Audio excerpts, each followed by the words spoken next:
So aspirants, very good evening to one and all. Very good evening. या AP अकॅडमीच्या online प्लॅटफॉर्मवरती तुमचं सर्वांचं पुन्हा एकदा स्वागत आहे. तर एस्पायरंट्स, आजच्या लेक्चरमध्ये आपण इंट्रोड्यूस करतोय एक असा टॉपिक ज्या टॉपिकला आतापर्यंत प्रत्येक फार्मसी एस्पायरंट हा कॉम्प्लिकेटेड समजत असतो, and that is called the chemotherapy.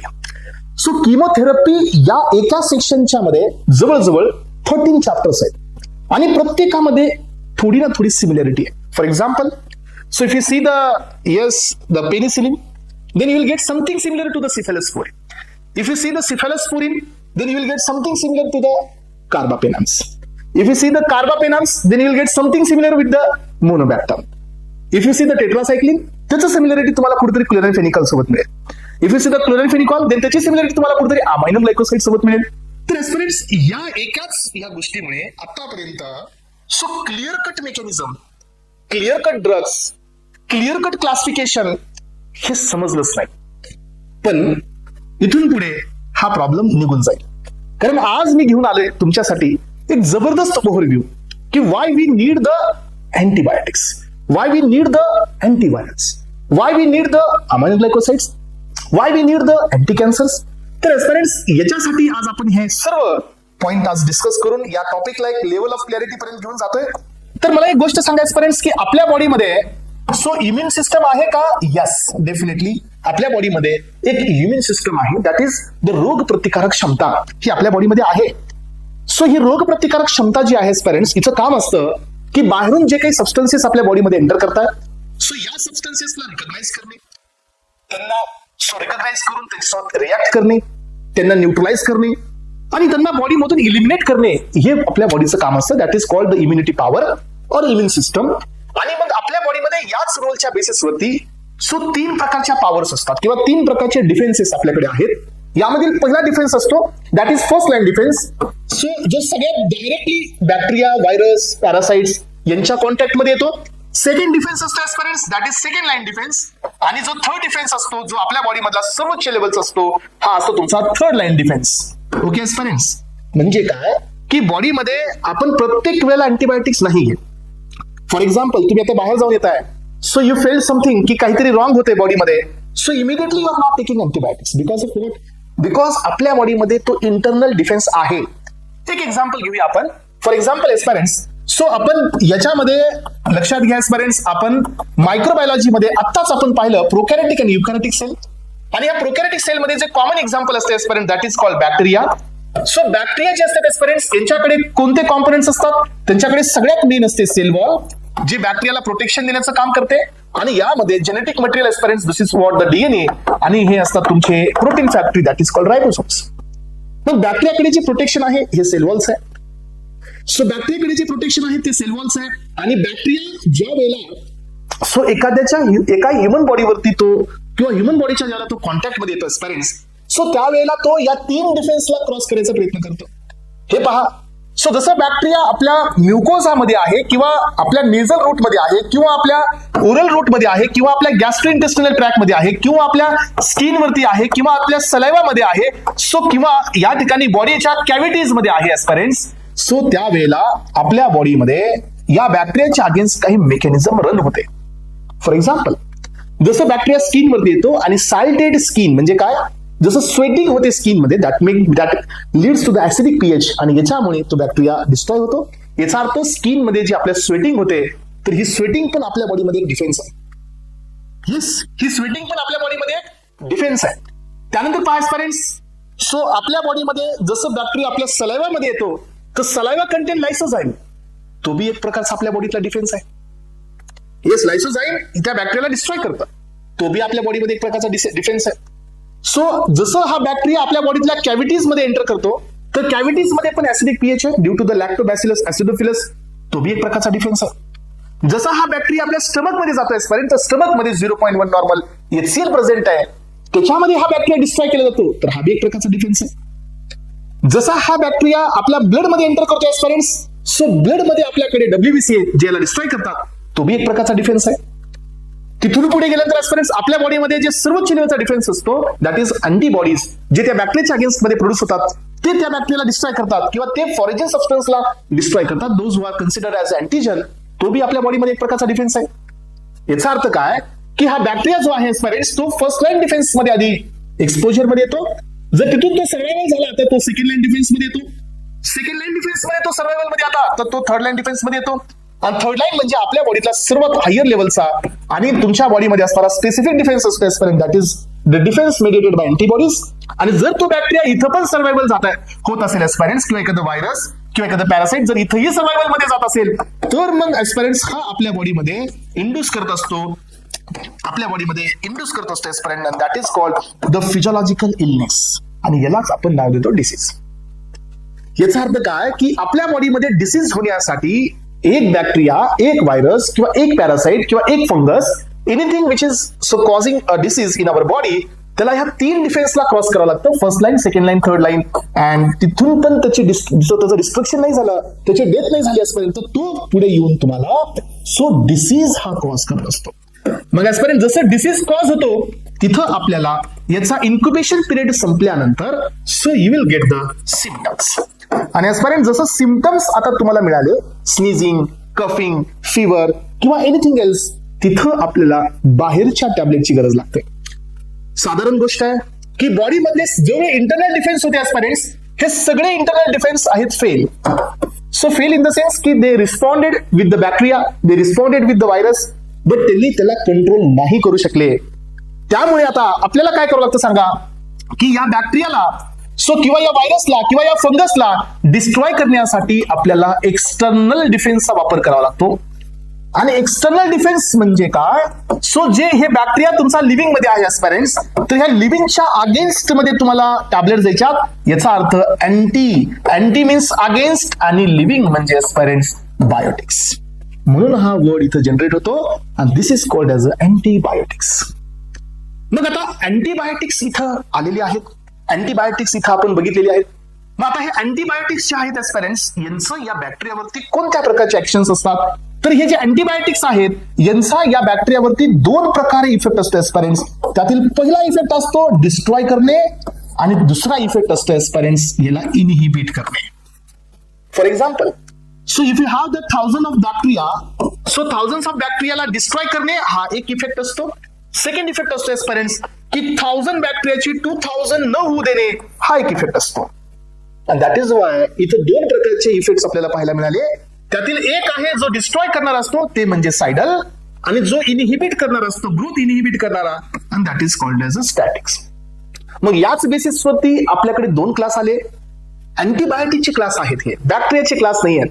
So this is an antibiotic classification. Antibiotic classification म्हणजे काय की जिथं तुम्हाला इफेक्ट 2 पद्धतीने एक्झिबिट होतो.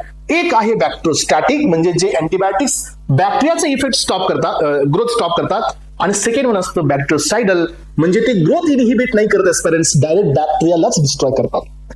मग आता तुम्ही एक कॉमनली ह्या गोष्टी समजून घेतल्यात की अँटीबायोटिक म्हणजे काय. मग आता तुम्ही मला सांगा की अँटीबायोटिक्स हा जो वर्ड आपण इथे यूज केला एस्पायरेंट्स, याचा रोल काय झाला. याचा रोल आला की to inhibit the bacterial infection, right. So सगळ्यात मेन याचा रोल काय आला aspirant, to inhibit the bacterial infection, to inhibit the viral infection, to inhibit the fungal infection, to inhibit the parasite infection. हे सगळे effects याच्यामध्ये आलेले आहेत. पण आता तुम्हाला हे तर समजून घ्यावं लागेल की जर मला बॅक्टेरियल इन्फेक्शन इनहिबिट करायचं आहे aspirants, if I wanted to inhibit the bacterial infection, then firstly I need to know की from where bacteria is getting protected. की तुम्हाला जर अँटीबायोटिक्स यूज करायचे एस्पायरेंट्स, तर फर्स्ट ऑफ ऑल तुम्हाला काय समजून घ्यावं लागेल, तुम्हाला हे समजून घ्यावं लागेल की from which mechanism bacteria is getting protected. From which mechanism बॅक्टेरियाला प्रोटेक्शन मिळते against our first line defence, against our second line defence, against our third line defence. ह्या 3 डिफेन्सच्या अगेन्स्ट मध्ये बॅक्टेरिया कसं प्रोटेक्शन देतोय हे पाहणे, याच्या अगेन्स्ट मध्ये जाऊन ड्रग्स पाहणे म्हणजेच किमोथेरपी आहे. आता पहा, सो एस्पायरेंट्स एक गोष्ट लक्षात घ्या. आता आपण चाललो बॅक्टेरियाच्या स्ट्रक्चरकडे.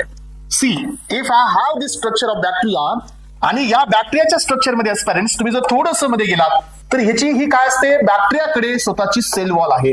Bacteria do not have the plasma membrane, पण bacteria have the cell wall. Cell wall ही काय असते, बॅक्टेरियाची एक प्रोटेक्शन मेकॅनिझम असते aspirants, from where bacteria is getting protected. इथं बॅक्टेरियाचं काय होतं, प्रोटेक्शन होतं from the external environment.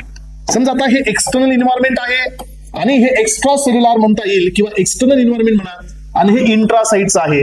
So जे एक्सटर्नल आपल्याकडे जे फॅगोसायटिक सेल्स आहेत एस्पिरंट्स ते मध्ये येऊ शकणार नाहीत किंवा मध्ये येऊन काही चेंजेस करू शकणार नाही, कारण बॅक्टेरियाकडे एक सेल वॉल आहे. याचा अर्थ आपल्याला हे लक्षात आलं की जर तुम्ही बॅक्टेरियाचा जर रेजिस्टन्स पाहिला तर तो होत असतो सगळ्यात मेन याच्या रिजिड सेल वॉलमुळे. किंवा बॅक्टेरिया एखाद्या अँटीबायोटिक्स मध्ये किंवा एखाद्या डिफेन्सच्या अगेन्स्ट मध्ये सर्व्हायव्हल करतोय, याचं रिझन आहे ते म्हणजे याच्यामध्ये असणाऱ्या सेल वॉल. मग आपल्याला हे समजून घ्यायचं एस्पिरंट्स की सेल वॉल हा बॅक्टेरिया कसं तयार करतो. मग तुम्ही इथं पहा की बॅक्टेरिया हा सेल वॉल तयार करण्यासाठी आपल्याच बॉडी मधल्या अमायनो ऍसिडचा यूज करतो. मग आपल्याकडे जे अमायनो ऍसिड्स असतात हे एल टाईपचे आहेत एस्पिरंट्स, पण बॅक्टेरियाच्या सेल वॉल साठी डी टाईपचे लागतात. पण आपल्याकडे एल टाईपचे अमायनो ऍसिड्स आहेत. मग आता हा जो एल टाईपचा अमायनो ऍसिड आहे एस्पिरंट्स, याला जर तुम्हाला डी अॅलॅनिन मध्ये कन्वर्ट करायचंय तर तुम्हाला याच्यामध्ये एक एन्झाईम द्यावा लागेल आणि that enzyme is called as a racemase. Racemase तुम्ही ज्याला केमिस्ट्रीमध्ये जाल तिथं आपण हे शिकूया what is the meaning of racemic mixture. Racemic mixture is nothing but the mixture which contain 50% D form and 50% L form which is optically inactive. मग आता पहा एस्पिरंट्स की डी अॅलेनिन इथं तयार झाला 50%, एल अॅलेनिन तयार झाला 50%. सो एल वापस तुमचा कन्वर्ट होतो डी मध्ये, याच्यामध्ये 25% डी देन 25% एल, पुन्हा हा 25% पुन्हा डी मध्ये, असं करत करत सगळं एल अॅलेनिन हे कन्वर्ट होतं डी अॅलेनिन मध्ये. Okay, so now the bacteria is ready to get this D alanine, कारण डी अॅलेनिन इथं तयार आहे. मग एस्पिरंट्स बॅक्टेरियाला फक्त डी अॅलेनिन नाही लागत, बॅक्टेरियाला डबल डी अॅलेनिन लागतं. हे पण तुम्हाला सांगायचं कारण का, कारण आपण इथं सध्या पाहतोय ग्राम पॉझिटिव्ह बॅक्टेरिया, आणि ग्राम पॉझिटिव्ह बॅक्टेरियाची जी सेल वॉल असते it is made up of the peptidoglycan, and peptidoglycan is a combination of NAM and NAG. What is this NAM and NAG? That is N acetyl muramic acid आणि N acetyl glucosamine, that is NAM and NAG, आणि हे पेंटापेप्टाइड्स असतात. मग एस्पिरंट्स इथं जो तुमचा D अॅलेनिन आहे तो सेकंड डी अॅलेनिन सोबत अटॅच केला जातो aspirants, and this attachment is called as a D alanine. D alanine हे असं कन्व्हर्जन होईल तुम्हाला, राईट एस्पिरंट्स. आणि हे पहा की हे जे डी अॅलेनिन तयार झाले, यांना या ठिकाणी तयार करणारा जो एन्झाइम आहे दिस इज कॉल्ड लायगेस. रेसिमेस देन लायगेस. एस्पिरंट्स इथून पुढे तुमचा जो डी अॅलेनिन असतो हा कॅरी केला जातो एका ट्रान्सपोर्टरनी, दॅट इज कॉल्ड ईपीटी. हा पण एक ट्रान्सपोर्टर असतो. सो ईपीटी हा एक ट्रान्सपोर्ट असतो जो तुमच्याकडे ग्लुकोसामाइन प्लस म्युरामिक ऍसिड आणि याच्यावरती हा डी अॅलेनिन ऍड करून याला पेंटापेप्टाइड मध्ये कन्वर्ट करतो. आणि ज्या वेळेला हा तुमचा इथं टर्मिनल येतो एस्पिरंट्स, इथं एक तुमचा बॅक्टोप्रिनल नावाचा एक अजून एक ट्रान्सपोर्ट असतो. हे ट्रान्सफॉर्मिंग एन्झाइम आहे, that is enol pyruvate transferase, आणि हे बॅक्टोप्रिनल हा एक ओरिजिनल ट्रान्सपोर्टर असतो. This is the enzyme, this is the transporter. मग हा ट्रान्सपोर्टर काय करतो सांगा एस्पिरंट्स, याच्यामधून हा जो जीएम आहे हे वापस, एक मिनिट, यामध्ये हा जो तुमचा पेंटापेप्टाइड असतो एस्पिरंट्स, हा पेंटापेप्टाइड हा याच्यामधला एक तुमचा यूडीपी याच्यासोबत कॅरियर असतं. UDP stand for uridine diphosphate. हा एक कॅरियर याच्यामध्ये असतो. ज्यावेळेला आपण याची कम्प्लीट मेकॅनिझम पाहू त्यावेळेला हे सगळे पॉईंट्स तुम्हाला क्लिअर होतील एस्पिरंट्स. सो याच्यामध्ये एक तुमचा जी आणि इथं एम, सो एक तर एम आहे एक तर जी असतो आणि याच्यासोबत हा तुमचा यूडीपी असतो.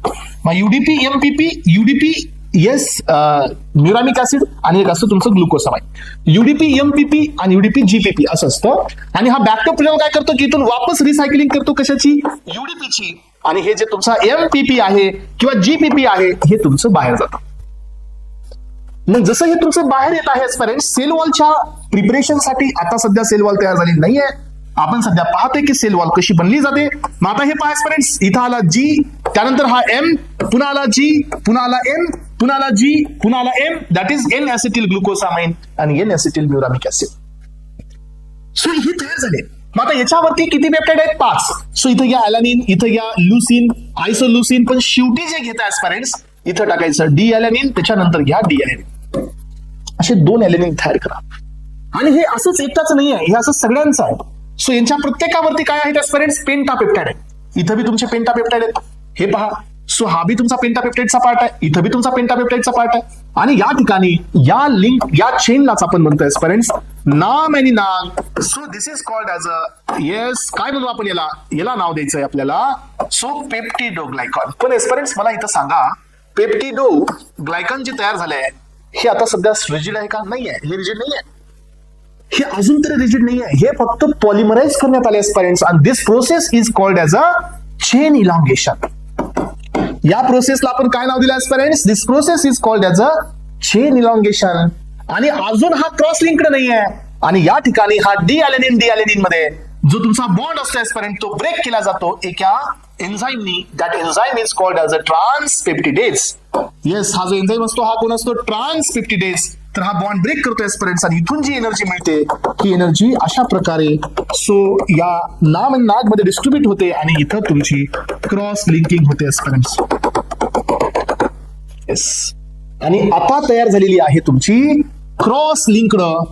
Yes, cross linked rigid. Yes, cross linked rigid cell wall ही तुमची इथं तयार झालेली आहे. आणि एवढ्या सगळ्या प्रोसेसनी बॅक्टेरिया हा त्याची सेल वॉल बनवतो. फर्स्ट ऑफ ऑल आपल्याकडे काय आहे? एल ॲलॅनिन आहे. बॅक्टेरियाने एल ॲलॅनिन कुठून घेतलं? होस्ट सेल कडून, आपल्याकडून. देन त्याचं कन्व्हर्जन झालं डी ॲलॅनिन मध्ये. आपल्या बॉडीमध्ये डी अवेलेबल नाही आहे, बॅक्टेरियाला डी पाहिजे, मग त्यांनी लायगेसनी काय केलं, सॉरी रेसिपीजनी त्याला डी ॲलॅनिन कन्वर्ट केला. सो डी ॲलॅनिन हा पुन्हा डी ॲलॅनिन सोबत जॉईन झाला. So D alanine ligase. त्यानंतर एक इनाइल पायरुवेट ट्रान्सफरेज नावाचा एन्झाईम असतो जो युरिडिन डायफॉस्फेटला हे ग्लुकोसामाइन आणि म्युरामिक ऍसिड सोबत काय करतो? अटॅच करतो इथं. सो याला तुम्ही इथं एकत्रच घ्या पर्यंत, याला वेगवेगळं घेऊ नका. हा, तर हे असतं सो जीएम, अलग लक्षात, जीएम. मग हा जीएम जो आहे तो युरिडिन डायफॉस्फेट सोबत आहे, हा कॅरियर आहे. आता हा जीएम या पीपी सोबत अटॅच होतो. पीपी स्टँड फॉर पेंटापेप्टाइड्स, म्हणजे हे 5 पेप्टाइड आहेत, हे याच्यासोबत अटॅच होतात. मग हा बॅक्ट्रोपिनॉल काय करतो की याच्यातून युडीपीला रिसायकल करतो आणि हे जीएमपीपी बाहेर फेकतो.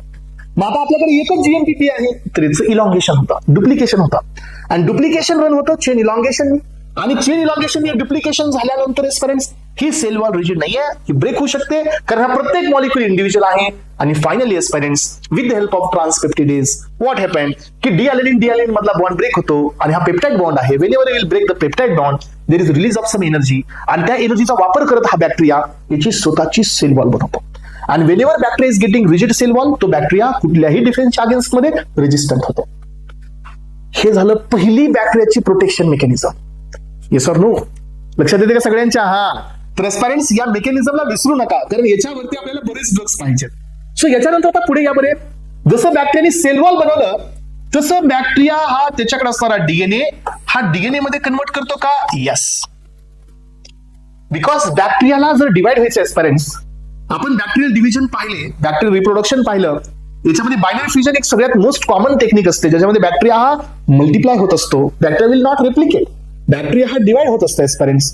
आणि जर बॅक्टेरियाला डिवाइड व्हायचंय तर त्याच्याकडे काय असायला पाहिजे? Bacteria should have the genetic material. आपल्या सेलमध्ये पण आपण हे पाहिलं की जर सेलला डिवाइड व्हायचं एस्पिरंट्स तर सेलकडे काय पाहिजे? सेलकडे जेनेटिक मटेरियल पाहिजे. याचा अर्थ आपल्याकडे जे एस फेज असते याच्यामध्ये आपण आपला डीएनएचा जो काही कंटेंट आहे तो डबल करतो by keeping the chromosomal number is constant. तसं बॅक्टेरियाला पण डीएनए बनवायचंय. जर डीएनएचं डीएनए नाही बनवलं तर बॅक्टेरियाचं सो इथं मल्टिप्लिकेशन कसं होणार? जे बॅक्टेरिया आपल्याकडे सिंगल आहे त्याची 2 कसं होणार? याचे 4 कसे होणार? पुन्हा 8, पुन्हा 16, 32 हे कसे होऊ शकतात? आणि जोपर्यंत बॅक्टेरियल इन्फेक्शन वाढणार नाही एस्पिरंट्स तोपर्यंत तो आपल्या इम्युन सिस्टमच्या वरती प्रिडॉमिनेट होणार नाही. त्यामुळे बॅक्टेरियाला डिव्हिजन होण्यासाठी काय पाहिजे? डीएनए. मग आता सगळ्यात महत्वाचं काय एस्पिरंट्स की डीएनए जो असतो तो सुपर कॉइल्ड असतो. आणि आपण हे रेप्लिकेशन मध्ये पाहिलंय की जोपर्यंत याच्यावरतीची कॉइलिंग निघून जात नाही एस्पिरंट्स तोपर्यंत बॅक्टेरियाचं डीएनएचं रेप्लिकेशन पॉसिबल नाही आहे. ही जी पॉझिटिव्ह सुपर कॉइलिंग आहे हे कोण कोण न्यूट्रलाइज करत होतं? तर याचं नेम होतं एस्पिरंट्स दॅट इज डीएनए लायगेस, राईट, जो की याच्यावरतीची कॉइलिंग कमी करतोय. सो जसं बॅक्टेरिया हा तुमचा लायगेस याच्यावरती काम करतोय एस्पिरंट्स, इथून पुढे तुमच्या वापस 2 प्रोसेस तयार झाल्या. त्यातील एक होती रेप्लिकेशन तर दुसरी होती एस्पिरंट्स ट्रान्सक्रिप्शन. तर ही आपल्या बॉडीमध्ये पण होते, ही बॅक्टेरियामध्ये पण होते, राईट? Yes or no? ही बॅक्टेरियामध्ये भी होते, ही आपल्या बॉडीमध्ये पण होते. So replication it means the DNA to DNA आणि transcription it means DNA to RNA. हे आपण पण करतोय होस्ट सेल, हे बॅक्टेरिया करतात त्याच्या रेग्युलेशनसाठी. मग आता तुम्ही मला सांगा, जर आपल्याला डीएनए पासून डीएनए बनवायचं आहे then you need to prepare the replication for as per our mechanism. So जर हे करायचंय तुम्हाला तर तुम्हाला एन्झाईम पण कोणता लागेल? डीएनए पॉलिमरेज हा एन्झाईम लागेल. आणि नुसतं एन्झाईमच नाही एस्पिरंट्स, तर तुम्हाला या ठिकाणी डीएनएचे बेस पेअर्स लागतील. Very very very important. इथं वापस एक पाथवे सुरू झाला. मग बॅक्टेरियाला जर डीएनए पासून डीएनए बनवायचं आहे, डीएनएचा अमाऊंट डबल करायचा aspirants, then bacteria should need the DNA base pairs. DNA base pairs हे बॅक्टेरियाच्या बॉडीमध्ये आणि आपल्याही बॉडीमध्ये एस्पिरंट्स कुठून तयार होतात? तर हा आपल्या बॉडी मधला एक इम्पॉर्टंट पाथवे असतो एस्पायरेंट जो एक्झाम मध्ये येतो, आणि दिस इज कॉल्ड फोलेट पाथवे. हा एक महत्वाचा पाथवे आहे जिथून आपल्याला बेस पेअर्स पाहायला मिळतात. एक्झाम्पल हे पहा एस्पायरेंट्स. सो आपल्याकडे पहिला कॉम्पोनंट असतो दॅट इज टेरिडिन. टेरिडिनच्या नंतर असतो यामध्ये ग्लुटामिक ऍसिड, आणि यानंतर असतो तुमचा aspirants that is PABA. So para amino benzoic acid यांच्यापासून तयार होतो DHF. So that is dihydrofolate with the help of enzyme DHF synthase. So हा एन्झाईम बघा एस्पायरेंट्स, DHF सिंथेज. या एन्झाईमनी तुम्हाला मिळाला DHF. DHF चं कन्वर्जन होत असतं THF मध्ये, टेट्राहायड्रोफोलेट मध्ये. तर हा एन्झाईम असतो THF reductase aspirants, that is tetrahydrofolate reductase. THF is responsible for 1 carbon transfer, आणि युरॅसिलचं कन्वर्जन हे या ठिकाणी तुमच्या थायमिन मध्ये होतं. सो थायमिन हा DNA चा बेस आहे एस्पायरेंट्स, थायमिन हा RNA चा बेस नाही आहे. आणि तर थायमिन कन्वर्ट झाले एस्पायरेंट्स, याच्यासोबत हा तुमचा अजून थायमिडिलेज सिंथेज नावाच्या एन्झाईमला पण ऍक्टिव्हेट करतो, आणि याच्यामुळे तुम्हाला DNA चे बेस पेअर सिंथेसाइज होताना पाहायला मिळतात. याचा अर्थ बॅक्टेरिया ही प्रोसेस आपल्यात पण आहे, ही प्रोसेस बॅक्टेरियामध्ये पण आहे. सो याचा अर्थ काय एस्पायरेंट्स की bacteria needs DNA base pairs for the DNA synthesis. Yes, bacteria need the DNA so base pairs for the DNA synthesis. आणि इथं आपण पाहिलं की आपल्याला या प्रोसेसनी बेस पेअर्स मिळालेत. आणि जर असं होत असेल एस्पायरेंट्स तर पुढे जाऊन तुम्हाला काय मिळेल की डीएनएच्या तुम्हाला या ठिकाणी सिंगल डीएनए पासून you will get the 2 copies of the DNA. ही एक कॉपी तुम्हाला पाहायला मिळेल, ही एक कॉपी पाहायला मिळेल aspirant. This is called as a daughter DNA, आणि हा पण तुमचा असणार aspirant. This is called as a daughter DNA. मग इथून तुम्हाला काय होऊ शकतं की इथून याचं डिव्हिजन होणार एस्पायरेंट्स, या बॅक्टेरियाचं डिव्हिजन होणार. हे डिव्हाइड होणार आणि वापस इथे एक बॅक्टेरिया, आणि या ठिकाणी एक बॅक्टेरिया तुमचं तयार होऊ शकतो. आणि याच्यामुळे सो बॅक्टेरियाचा ग्रोथ होईल एस्पायरेंट्स, बॅक्टेरियाचं मल्टिप्लिकेशन होईल, आणि आपल्या बॉडीमध्ये इन्फेक्शन वाढतं. बरोबर आहे. हा. सो मला एक गोष्ट सांगा, बॅक्टेरियाने आतापर्यंत आपल्या बॉडीवरती जो अटॅक केला आहे त्याचं सगळ्यात पहिलं रिझन होतं सेल वॉल. सो फक्त बॅक्टेरियाला मध्ये नाही यायचंय, तर बॅक्टेरियाला मध्ये येऊन मल्टिप्लाय पण व्हायचंय. याचा अर्थ दुसरा अटॅक जो आपल्यावरती झाला दॅट इज रेप्लिकेशन.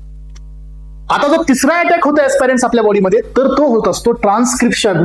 आणि ट्रान्सक्रिप्शन करण्यासाठी so you need the RNA polymerase, आणि RNA पॉलिमरेजच्या हेल्पने तुम्ही काय बनवता एस्पायरेंट्स, मेसेंजर RNA. आणि हे मेसेंजर RNA प्रोकॅरियोट्स मध्ये जाऊन सो हा तुमचा असतो 50S, तर हा असतो 30S एस्पायरेंट्स. सो आपल्या बॉडीमध्ये जसं असतं तीच प्रोसेस इथं होते, आणि यामध्ये 3 साईट असतात, E, P and A site aspirants. आणि या tRNAच्या हेल्पने बॅक्टेरिया पण काय करतो, स्वतःचं प्रोटीन सिंथेसिस बनवतो. This is called polypeptide chain. लक्षात घ्या. आणि this polypeptide chain is known as a proteins. आणि एस्पायरेंट्स हे जे प्रोटीन्स असतात हे प्रोटीन्स रिस्पॉन्सिबल असतात एन्झाईम साठी. एन्झाईम्स तयार झाले तर ही आपल्या बॅक्टेरियाच्या बॉडीमध्ये एक मिडल पर्सन आहे जो तुमच्या बॉडीमध्ये जीन रेग्युलेशन, किंवा जीन म्हणण्यापेक्षा सो बॉडीमध्ये सगळे फंक्शन्सला रेग्युलेट करतो बॅक्टेरियाच्या, आणि याच्यामुळे वापस तुम्हाला इन्फेक्शन होण्याचा चान्स आहे. याचा अर्थ प्रोटीन सिंथेसिस पण आपल्यासाठी एक प्रॉब्लेम आहे. मग तुम्ही मला आता इथपर्यंत सांगा की जेवढे काही पॉइंट्स आपण आतापर्यंत पाहिलेत हे सगळे बॅक्टेरियल प्रोटेक्शनचेच आहेत. जसं की सेल वॉल तयार होणं हे बॅक्टेरियाच्या प्रोटेक्शनसाठी आहे. सो डीएनएचं सिंथेसिस होणं बॅक्टेरियाच्या मल्टिप्लिकेशनसाठी आहे. सो RNAचं सिंथेसिस होणं बॅक्टेरियाच्या नॉर्मल फंक्शनसाठी आहे, एक्सप्रेशनसाठी आहे, एन्झाईम्ससाठी आहे, बॅक्टेरियाला प्रोटेक्शन मिळावं म्हणून आहे, बॅक्टेरियाला एनर्जी मिळवण्यासाठी आहे. सो यानंतर पहा, जो डीएनए आहे, RNA आहे, हे सगळे प्रॉब्लेम्स कुणाचे एस्पायरेंट्स, हे सगळे प्रॉब्लेम्स आपल्या अगेन्स्ट. येस, हे प्रॉब्लेम आपल्या सोबत नाही आहेत, कारण हे सगळे गोष्टी बॅक्टेरियाला प्रोटेक्शन देत आहे आणि बॅक्टेरियाला मल्टिप्लाय करत आहे. आणि म्हणून तर आपल्याला पुढे जाऊन काय होत आहे, सो म्हणून तर एस्पायरेंट्स आपल्याला पुढे जाऊन होत आहे इन्फेक्शन. आणि आपलं हे इन्फेक्शन फर्स्ट लाईनला त्यांनी फेल केले, सेकंड लाईनला त्यांनी फेल केले, आणि थर्ड लाईन डिफेन्सला पण त्यांनी फेल केलंय. And that is why we need to take the drugs. मग आता ड्रग्स कशा बेसिसवरती घ्यायचे, मग आता याच बेसिसवरती बॅक्टेरिया ज्या पाथवेजनी पुढे आलाय तेच पाथवे आपण ब्लॉक करायला जातोय. Yes, aspirants. Yes. You are reaching to the point जिथं तुम्हाला क्लॅरिटी मिळणार आहे आता. सो लक्षात घ्या, आता आपण जो अँटीबायोटिक देतोय अगेन्स्ट द बॅक्टेरियल लाईफ, तर याचं टार्गेट काय असेल, तर टार्गेट तेच असेल ज्याचा यूज बॅक्टेरियानी प्रोडक्शनसाठी केला, तोच टार्गेट असेल. मग पहिलं टार्गेट कोणतं येईल सांगा, फर्स्ट टार्गेट येणार सेल वॉल. याचा अर्थ एस्पायरंट्स आपण इथं टार्गेट्सला जर आयडेंटिफाय केलं तर आपल्या लक्षात आलं की बॅक्टेरियाला प्रोटेक्शन सेल वॉलनी मिळाली, बॅक्टेरियाला प्रोटेक्शन डीएनएच्या सिंथेसिसमुळे मिळाली, बॅक्टेरियाला प्रोटेक्शन या ठिकाणी एस्पायरंट्स आरएनएच्या सिंथेसिसमुळे मिळाली. सो बॅक्टेरियाला इथं प्रोटेक्शन एस्पायरंट्स. चौथा पॉइंट आहे डीएनए लायगेजमुळे मिळाली. सो लायगेजमुळे पण याला प्रोटेक्शन मिळालेलं आहे एस्पायरंट्स. सो पाचवा 5th नंबरचा पॉइंट एस्पायरंट्स बॅक्टेरियाला प्रोटेक्शन हे प्रोटीन सिंथेसिसमुळे पण मिळालेली आहे. येस, मग आता हेच तर आपले टार्गेट झाले, तर हेच आपले अँटीबायोटिक्स देण्याचे टार्गेट्स आहेत आणि याच टार्गेटवरती काम करून आपण त्या बॅक्टेरियाला डिस्ट्रॉय करणार आहोत. एकतर बॅक्टेरियाला डिस्ट्रॉय करणार आहोत, नाहीतर त्याची ग्रोथ थांबवणार आहोत आणि यांनाच नाव दिलं जातं अँटीबायोटिक्स. मग एस्पायरंट्स पहिला टार्गेट कोणता असेल आपला? पहिला टार्गेट हाच, सो ज्याला आपण नाव देऊया सेल वॉल सिंथेसिस इनहिबिटर्स. हा, मग तुम्ही म्हणाल की सर सेल वॉल, बेटा ही सेल वॉल प्रत्येकात वेगळी आहे. बॅक्टेरियामध्ये सेल वॉल वेगळी आहे, फंगस मध्ये सेल वॉल वेगळी आहे, सो ही टीबी मध्ये मायक्रोबॅक्टेरियम ट्युबरक्युलाइस मध्ये सेल वॉल वेगळी आहे ना, प्रत्येकात सेल वॉल वेगळी आहे. प्लांट मध्ये सेल वॉल वेगळी आहे, ह्युमन बॉडी तर सेल वॉलच नाही आहे. मग जशी सेल वॉल तशी ट्रीटमेंट, लक्षात घ्या, जशी सेल वॉल तशी ट्रीटमेंट. मग याच्यामध्ये खूप मोठा क्लास येतो depending upon the cell wall. Mycolic acid inhibitor ऐकले का हे? अँटी टीबी मध्ये इथॅम्ब्युटॉल, ऐकलं हे? मायकॉलिक ऍसिड हे ग्राम पॉझिटिव्ह मध्ये का नाही, हे ऍसिड क्लास बेसिले मध्ये आहे. That is mycobacterium leprae and mycobacterium tuberculosis. So fungus मध्ये स्टेरॉल आहे, अर्गोस्टेरॉल, म्हणून तिथं आपण स्टेरॉइडल इनहिबिटर्स देतोय. सो ग्राम पॉझिटिव्ह मध्ये पेप्टिड ग्लायकॉन आहे, म्हणून आपण तिथं नाम एंड नाकचे इनहिबिटर्स देतोय. ग्राम निगेटिव्ह मध्ये लिपोपॉलिसॅकराइड्स आहे, जे की लिपोपॉलिसॅकराइड्स सिंथेसिस आपण इनहिबिट करतोय. याचा अर्थ हा क्लास खूप मोठा आहे, सेल वॉल सिंथेसिस इनहिबिटर. आता आपण पर्टिक्युलरली ग्राम पॉझिटिव्ह बॅक्टेरियाचं पाहतोय, बाकीचे जसं आपण पुढे जाऊ तसं हे क्लिअर होत राहतील. सेकंड क्लास असेल एस्पायरंट्स, इथं डीएनए सिंथेसिस कुणामुळे? बेस पेअरमुळे. मग आपण इथं फोलेट पाथवे अँटागोनिस्ट वापरणार. हा, सो यानंतर पहा आरएनए सिंथेसिस इनहिबिटर आहे आपल्याकडे, एक रिफॉर्मपिसिन नावाचा ड्रग आहे, तो याला ब्लॉक करतो. डीएनए लायगेज इनहिबिटर म्हणजे आपल्याकडे फ्लोरोक्विनोलोनचा चॅप्टर आहे जो याला ब्लॉक करतो. आणि प्रोटीन सिंथेसिस मध्ये तर खूप मोठा टॉपिक आहे एस्पायरंट्स. मग चला, तर एस्पायरंट्स हे बघा तुमच्या मनामध्ये, तुमच्या टार्गेटमध्ये, सो काय आलं तुमच्या टार्गेटमध्ये, तुमच्या सो विजन मध्ये आता एक गोष्ट क्लिअर आहे की sir anyhow we don't want cell wall because we wanted to destroy the bacteria, right? मग आता तुम्हाला जर मी विचारलं इथं की बाबा तुला ब्लॉकच करायचंय, काय ब्लॉक करशील? सर सगळ्यात पहिल्यांदा हे डी अॅलेनिन आपल्याला नको आहे, राईट? हे डी अॅलेनिन आपल्याला नको आहे सर, याच्यामुळे तर सगळं होत आहे. पहिला ब्लॉक मारला डी अॅलेनिनचं फॉर्मेशनला, म्हणजे एल अॅलेनिन टू डी नको आहे, याचा अर्थ याला ब्लॉक केला आपण. सो या ठिकाणी जो ड्रग तुमचा यूज केला जाईल एस्पायरंट, दॅट इज सायक्लोसेरिन, हा जो याला ब्लॉक करतो. सेकंड ब्लॉक मारला आपण एस्पायरंट्स लायगेजन वरती, हा हे पण आपल्याला नको आहे, कारण हे लायगेशन होऊन तर पेंटापेप्टाइड तयार होते आणि पेंटापेप्टाइड होते म्हणून तर क्रॉस लिंक होते. याचा अर्थ आपण याला सो इनहिबिट केलं. वापस इथं ड्रग असतो दॅट इज सायक्लोसेरिन. यानंतर एस्पायरंट्स हे जो कॅरियर आहे ना, हे अटॅच होत आहे ईपीटीने. इफॉस्फोमायसिन नावाचा एक ड्रग असतो एस्पायरंट्स, जो की या ईपीटीला इनहिबिट करतो, दॅट इज इनाइल पायरुवेट ट्रान्सफरेजला. यानंतर पहा हे बॅक्टोप्रिनल नावाचे ट्रान्सपोर्टर बी आपल्यासाठी मेन काम करतोय, म्हणजे आपल्यासाठी म्हणजे बॅक्टेरियासाठी. सो याला आपण इनहिबिट करू एस्पायरंट्स, तर याच्यासाठी आपल्याकडे ड्रग आहे बॅसिट्रेसिन जो याला इनहिबिट करेल. यानंतर एस्पायरंट जो चेन इलॉंगेशन करणार आहे तो आहे एक चेन इलॉंगेशन करण्याच्या प्रोसेसला ब्लॉक करणारा ड्रग आपल्याकडे आहे एस्पायरंट, दॅट इज व्हॅन्कोमायसिन आणि त्याचे डेरिव्हेटिव्ह याला ब्लॉक करतील. आणि एस्पायरंट्स फायनली कोण होता ज्याच्यामुळे क्रॉस लिंकिंग झाली, दॅट इज ट्रान्सपेप्टिडेज. सो या ठिकाणी आपण पेनिसिलिन, राईट? सो या ठिकाणी आपण सिफॅलोस्पोरिन, या ठिकाणी आपण यस कार्बापेनाम्स आणि या ठिकाणी आपण मोनोबॅक्टम्स. तर एस्पायरंट्स हे 1-2 ड्रग नाही आहे, तर हे 50+ ड्रग्स आहेत जे एका मेकॅनिझमवर काम करतील एस्पायरंट्स. आणि जर ही मेकॅनिझम इनहिबिट करण्यात आली तर बॅक्टेरियाकडे सेल वॉल ही तयार होणार नाही. Bacteria is become a cell wall deficient आणि बॅक्टेरिया त्याची इथं लायसिस होते. म्हणून जेवढे सेल वॉल सिंथेसिस इनहिबिटर्स आहेत एस्पायरंट्स सगळे सायडल आहेत, इथं एकही स्टॅटिक नाही आहे. मग त्याच्यामध्ये सायक्लोसेरिन आला, बॅसिट्रेसिन आला, इफॉस्फोमायसिन आला, बॅसिट्रेसिन, व्हॅन्कोमायसिन, पेनिसिलिन, सिफॅलोस्पोरिन, कार्बापेनाम्स, मोनोपेनाम्स, हे सगळेच्या सगळे एस्पायरंट्स सेल वॉल सिंथेसिस इनहिबिटर आले. आणि हा पहिलाच आपला चॅप्टर आहे बीटा लॅक्टम अँटीबायोटिक्स. हा, this is beta lactam antibiotics. मग आता ऍस्पिरंट सेल वॉल बदलली की ड्रग्स बदलतात, राईट? इथं आयसोनियाझाइड पण घेऊ शकतो, क्लोरोक्विन पण घेऊ शकतो, पण तुम्हाला क्लोरोक्विन नाही, इथॅम्ब्युटॉल घेऊ शकतो, पण तुम्हाला सेल वॉल बदलावी लागते.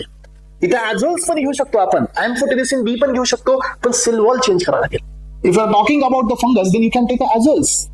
If you are talking about the fungus then you can take amphotericin B also, nystatin ते बी घेऊ शकतो, पॉलिमिक्झिन हे पण सेल वॉल सिंथेसिस इनिबिटर्स आहेत, पण सेल वॉल वेगळी आहे. आपण सध्या बॅक्टेरिया पाहतोय, फंगस, पॅरासाइट, ग्राम पॉझिटिव्ह, ग्राम निगेटिव्ह हे वेगळे आहे, मायक्रोबॅक्टेरियम, ट्युबरक्युला वेगळा आहे. मग हे जसं सेल वॉल बदलेल तसं ड्रग बदलतील. मग या अँगलनी आपण काय केलं ऍस्पिरंट्स, सेल वॉलचं सिंथेसिस थांबवलं, पहिला सक्सेस आपण मिळवला. आता एवढ्यावरती थांबायचं नाही. सो आपल्याला बाकीच्या मेकॅनिझम पण टॅकल करायच्या. कोणत्या हे पहा. सो जसं सेल वॉलला आपण डिस्ट्रॉय केलं aspirants, bacteria is become cell wall deficient, तसं आपण बॅक्टेरियाच्या दुसऱ्या प्रोसेसला आपण ब्लॉक करू. हा तर ऍस्पिरंट्स हे नकोय आपल्याला. याच्यामुळे तर सगळं होत आहे. पॉझिटिव्ह सुपर कॉइलिंग, कटिंग आणि वापस लायगेशन करतो हा डीएनए लायगेस, तर यालाच आपण ब्लॉक करूया. सो आपल्याकडे डीएनए पॉलिमरेजचे इनिबिटर्स आहेत, पण ऍस्पिरंट हे चॅप्टर नाही आहे, हे डायरेक्ट पॉइंट आहे. सो हा डायरेक्ट पॉइंट आहे, डीएनए पॉलिमरेज इनिबिट करणे. सो डीएनए गायरेज आणि DNA ligase so almost same, right? So if you see the ligase are तुम्ही इथं गायरेज, या दोघांचं मिनिंग एकच आहे. सो ऍस्पिरंट्स पुढे येतोय आपण. नेक्स्ट पॉइंट म्हणजे काय ऍस्पिरंट्स, की जिच्यामुळे आपल्याला डीएनए मिळत आहे याच्या पाठीमागे काय आहे, हे डीएनएचे बेस पेअरचा पाथवे आहे, हे मेन सपोर्टिव्ह आहे बॅक्टेरियाला. मग हा पाथवेच आपण ब्लॉक करूया. हे पहा, याला इनहिबिट करण्यासाठी आपण इथं ड्रग वापरतो. सो हा ड्रग नाही ऍस्पिरंट्स, तर हा आपला सर्व चॅप्टर असतो, आणि that is called sulphonamides. Correct, right? Sulphonamides मोठा चॅप्टर आहे हा, फ्लोरोक्विनोलन्स मोठा चॅप्टर आहे, पेनिसिलिन मोठा चॅप्टर आहे, आणि सगळे चॅप्टर्स ऍस्पिरंट्स पुढे पुढे येणार आहेत. हा एक डेमो आहे तुमच्यासाठी. हा, हे चॅप्टर कसे आलेत याचा डेमो आहे. हे कसं इंड्यूस झालंय किंवा हे इंट्रोड्यूस कसं झालंय तुमच्या किमोमध्ये ते आपण पाहतोय. यानंतर ऍस्पिरंट्स जसं आपण याला ब्लॉक केलं तसं आपल्याला यालाही ब्लॉक करावं लागेल, कारण हा पण तुमचा डीएचएफचं टीएचएफ करतोय. तर याच्यासाठी आपल्याकडे क्लास असतो ऍस्पिरंट्स अँटी मेटाबोलाइट्स. इथं कोण असतात? हा, मिथोट्रेक्सेट, हा त्याचे सगळे डेरिव्हेटिव्ह इथं काम करतात. सल्फोनामाइड इथं काम करतात. अँटी मेटाबोलाइट हे अँटी कॅन्सर बी आहे बरं का. हा क्लास फक्त अँटी बॅक्टेरियल नाही आहे, तर हा क्लास अँटी कॅन्सर बी आहे. सो ऍस्पिरंट्स यानंतर मग आपल्याकडे इथं याला इनिबिट करणारा पण ड्रग आहे ऍस्पिरंट्स, याचं नाव असतं दॅट इज सोफायोफ्लोरोयुरॅसिल. कारण हे थायमिडिलेज सिंथेस पण मेन रोल प्ले करतोय, याला ब्लॉक करू आपण. सो ही मेकॅनिझम आपण ब्लॉक केली ऍस्पिरंट्स. इकडे या आता. मग आता आपल्याला हे ट्रान्सक्रिप्शन ब्लॉक करायचंय, तर याच्यासाठी पण आपल्याकडे ड्रग आहे, रिफॉर्मपेसिनचा ड्रग आहे. सो जिथं डीएनएचं इनिबिशन आपण करतोय, इथं लक्षात घ्या एक सायटोसिनचा ड्रग असतो ऍस्पिरंट्स, जो डीएनए पॉलिमरेजला इनहिबिट करतो. रिफॉर्मपेसिन आहे जो डीएनए आरएनए पॉलिमरेजला इनहिबिट करतो. आपल्याकडे अजून दोन ड्रग आहेत ऍस्पिरंट्स जे डायरेक्ट डीएनए डॅमेज करतात. कोण असतात माहितीये तुम्हाला? यस, तर याच्यामध्ये असतो एक मेट्रोनिडाझोल आणि दुसरा असतो ऍस्पिरंट्स दॅट इज नायट्रोफ्युरॅनटॉइन. हे दोन ड्रग असतात डायरेक्ट डीएनएला डॅमेज करतात by giving the free radicals. हे पण एक क्लास आहे.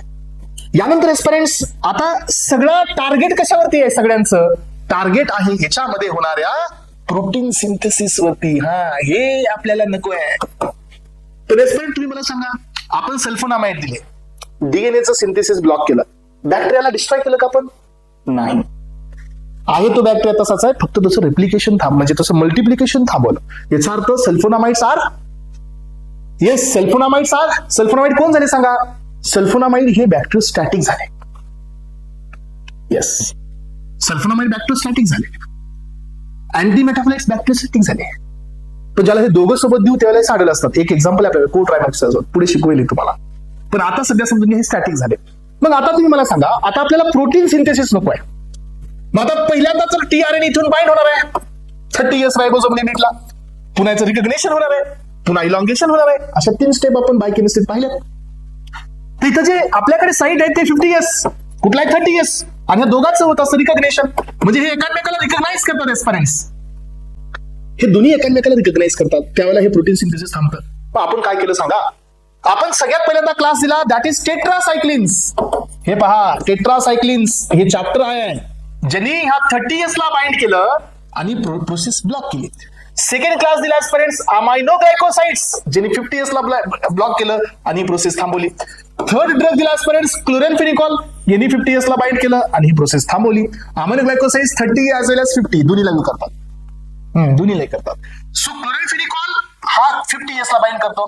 त्यानंतर आपल्याकडे मॅक्रोलाइट्स ऍस्पिरंट्स हा एक नवीन चॅप्टर असतो, हा पण तुमच्या 50S ला बाइंड करतो आणि ही प्रोसेस थांबवतो. यानंतर आपल्याकडे ऍस्पिरंट्स प्युरोबायसिन असतो, हा तुमच्या 23S ला बाइंड करतो आणि मिसलीड करतो. मग हे सगळे कोण झाले? हे सगळेच्या सगळे ऍस्पिरंट्स प्रोटीन सिंथेसिस इनहिबिटर्स आहेत. टेट्रासायक्लिन्स त्याचे अॅनालॉग, अमायनो ग्लायकोसाइड्स त्याचे अॅनालॉग्स, क्लोरेनफेनिकॉल, मॅक्रोलाइट्स त्याचे अॅनालॉग, आणि याच्यानंतर अजून काही असतात छोटे मोठे सोयीचे सपोर्टिव्ह ड्रग्स असतात. हे सगळे कोण आहेत ऍस्पिरंट्स? हे सगळेच्या सगळे आहेत प्रोटीन सिंथेसिस इनहिबिटर्स. मग आता याच्यामध्ये कसं इनहिबिशन केलं हे इथं नाही आहे, हे डेमो आहे. सो ही मेकॅनिझम पुढे आहे की यांनी कसं इनहिबिट केलं. टेट्रासायक्लिनने कसं इनहिबिट केलं? 30S बाइंडिंग इनहिबिट केली, प्रोसेस ब्लॉक केली. Aminoglycoside 30 as well as 50 freeze initiation केलं, सो त्यांनी ही प्रोसेस स्टॉप केली. क्लोरेनफेनिकॉलनी ट्रान्सलोकेशन इनहिबिट केलं. प्रत्येकाचा रोल आहे इथं, तर प्रत्येकाने एकच काम केलं ऍस्पिरंट्स आणि ते केलं decrease in the protein synthesis. आणि प्रोटीन सिंथेसिस कमी झाल्यामुळे ऍस्पिरंट्स ही पुढची सगळी प्रोसेस थांबली आणि या ठिकाणी बॅक्टेरिया डिस्ट्रॉय नाही झाला, पण बॅक्टेरियाची ग्रोथ स्टॉप झाल्यामुळे हे सगळेच्या सगळे ड्रग्स कोण असतात? बॅक्टेरोस्टॅटिक एजंट्स. आणि एवढ्या सगळ्या अप्रोचेसनी आपण किमोथेरपीचा हाफ पोर्शन पाहिलेला आहे. चला, thank you so much. Have a nice day. Thank you.